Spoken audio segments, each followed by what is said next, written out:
Pasukan literal na pasanin ng mga bata ang mabibigat na backpack. At para hindi makasama sa katawan, may tips ang mga eksperto sa pagpili ng backpack nang hindi magkanda kuba-kuba ang inyong mga anak. Narito po ang report.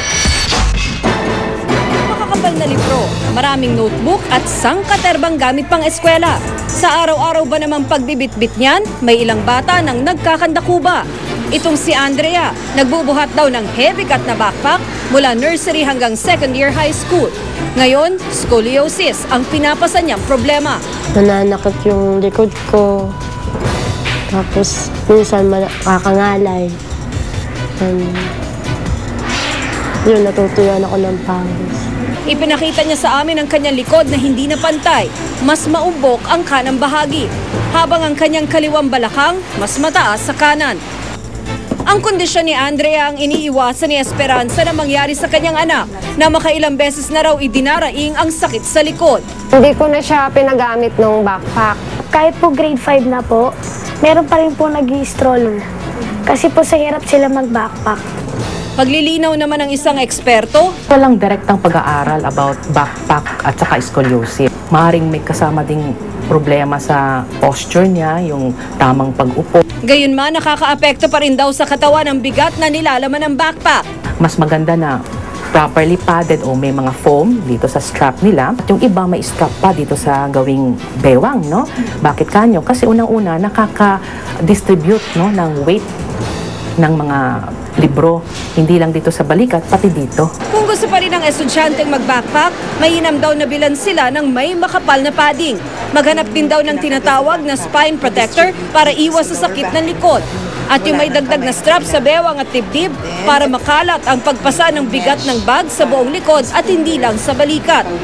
Meron siyang certain straps and features that will ensure na hindi dito ang load kung hindi dito sa baba, sa pelvic area. Pero baliwala raw ang tamang bag kung hindi naman tama ang paraan ng pagbubuhat ng mga bata. Kaya dapat silang turuan na balansehin ang backpack. Nakasuot dapat ang parehong strap at hindi lang isa tulad ng forma ng ilan. Para sa saksi, Tina Panganiban Perez, nag-uulat.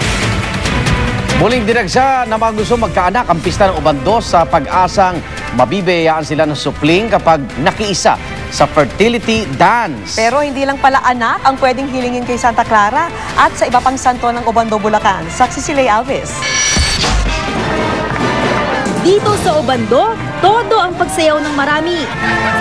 Ang hakbang sa bawat nota, indak sa pag-asang mabiyayaan ng anak. Ang pistang ito alay sa mga patron na sina Santa Clara, San Pascual Bailon at Nuestra Señora de Silambao. Pang ilang first time. Anong sa tingin nyo pagbibigyan? Oo naman kasi hanggat buhay ay buwan may pag-asa eh. Sa loob ng simbahan, ilang pares mula Nueva Ecija ang humihiling na mabendisyonan ng pari. Tutol daw sila sa RH bill. Mga mag-asawa yung couple na lang hihingi talaga na anak.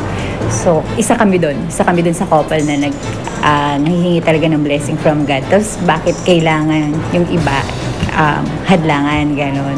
So, parang pwede naman kasi yun limitahan yung anak nila in a natural way.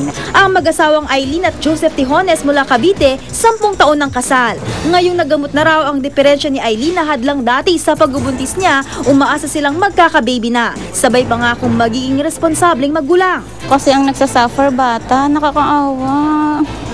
Nakakaawa ang bata talaga. Kasi katulad ko nga, kahit pa paano 1 year nakapagturo ako sa school. Meron doon na because of lack of walang trabaho ang magulang, masyadong marami. Pero hindi lang mga gusto magkaanak ang nakisaya sa pista. Si Jemima Santiago, buntis pero hiniwalayan ng asawa. Simple lang ang hiling. I'm dancing right now also, if he can come back with me. May iba namang naririto lang para makisaya. I have a friend who was walking in the festival today. She wants to become pregnant, so they invited us out to come visit, so that's why we're in Obando. Ako si Lay Alves, ang inyong saksi. Kung nasa ng balita, ikaw at ang Liga ng Katotohanan. Pagkasama sa pagbabalitang walang kinikilingan. Walang pinoprotektahan, walang kasinungalingan, serbisyong totoo po lamang. Ako po si Vicky Morales. Ako naman, Arnold Glavio. Susunod na ang Born to be Wild. Hanggang bukas, sama-sama tayong magiging saksi.